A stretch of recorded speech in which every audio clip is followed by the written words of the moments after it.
क्या आप यकीन करेंगे कि 70 के दशक में कोलकाता से लेकर लंदन तक बस सेवा चलती थी।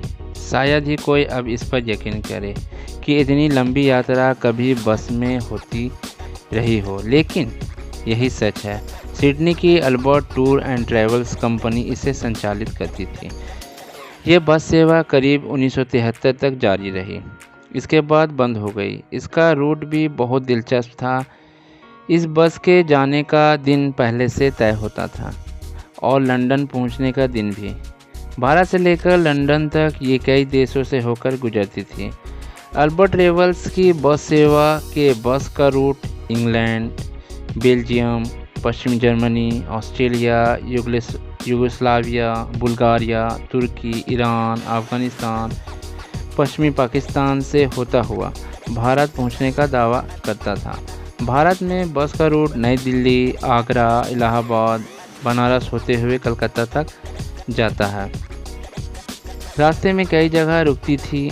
कई बार अगर रास्ते में घूमने की जगह होती थी तो यहाँ यात्रियों को टूर संचालित करने वाली कंपनी होटल में ठहराती थी। इस बस से बड़े पैमाने पर यात्री जाते थे। इसमें बस की शुरुआत कोलकाता से होती थी। इसके बाद नई दिल्ली, काबुल, तेहरान, इस्तांबुल होते हुए लंदन पहुंचती थी। लंदन से फिर यह बस उसी रूट से कोलकाता लौटती थी। इस यात्रा का कार्यक्रम इस तरह से बनाया जाता था कि इसमें 45 दिन लगते थे, लेकिन बस रास्ते में इस तरह से रुकती थी कि लोगों को यात्रा काफ़ी आरामदायक और यादगार रहे। मसलन अगर रास्ते में कहीं और कोई फेमस घूमने का वाली जगह पड़ती थी तो बस वहां रुककर यात्रियों को ज़रूर घूमने का मौका देती थी। ये बस सेवा 1972 में कोलकाता से लेकर लंदन तक का किराया 145 पाउंड लेती थी, लगभग अभी के दौर में इंडिया में 13,000 रुपया। लेकिन बाद में ये किराया बढ़ गया। लेकिन इस किराए में बस का भाड़ा, खाना, नाश्ता और रास्ते के होटल में रुकने की सुविधा शामिल रहती थी। आपको ये बस जो नज़र आ रही है इस वीडियो में, ये कोलकाता में लोगों को जगह जगह से लेकर उस डबल डेकर बस तक पहुंचाती थी। इसे अल्बर्ट बस के नाम से ज़्यादा जाना जाता था।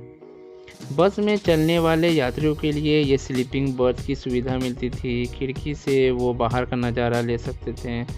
बस में सैलून, किताबों को पढ़ने की जगह और बाहर का नज़ारा लेने की एक ख़ास बालकनी भी थी। बस में मौजूद सुविधाओं का भी जिक्र करता है, मसलन पढ़ने की सुविधा, व्यक्तिगत स्लीपिंग बॉक्स, पार्टियों के लिए रेडियो टेप, संगीत और तापमान नियंत्रित करने के लिए फ़ैन और हीटर उपलब्ध होने की बात बताता है। बस ये दावा करती थी कि इतनी आरामदायक यात्रा आपको कहीं नहीं मिलेगी। इसमें आपको ऐसा लगेगा कि आप घर में ही हो। बस के टिकट में ये भी लिखा होता था कि अगर भारत और पाकिस्तान के बीच बॉर्डर बंद हुए तो यात्रियों को पाकिस्तान के ऊपर हवाई यात्रा से ले जाया जाएगा, तब किराया कुछ ज़्यादा हो जाएगा। खैर जो भी हो, इस बस से लोगों को की यात्रा यादगार तो ज़रूर रहती होगी। धन्यवाद।